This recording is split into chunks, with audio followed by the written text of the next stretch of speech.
دختر کت خدا پاچ، پدرمو سالا کت خدا بوده، بابا بزرگم هم همسرتون زنده هم؟ نه 20 سال شده با مردش. دلتون تنگ شده؟ اوه دلم فریاد نکنه. یک حجی خوبش بود که کیف داشت گلش. خدا رحمت کنه خانم. دیگه ازدواج نکردی نه؟ نه. آخه چه گریه میکنی؟ شما ما رو یادش داد دلم دود نکنه. آخه مرش به مکه برده، مرش دو به کربلا برده. مادرم مگه مایر به همیدون که بچه تیمه که یکی دکانه آقا خوی نایی بخوام. اسم اسماعیل بشنوین یاد همسرتون میافتی؟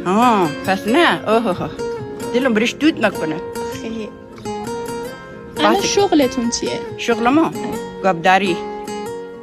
اذیت نمیشی؟ نه شیر خدره که برم به نخرم به شیر درم، کره درم، شیرات درم، همه چیز درم. بچه من برخوام یامه بره که چی برم به بازارشون چیزا بخرم. ما اقده چیزا بنم بخرم.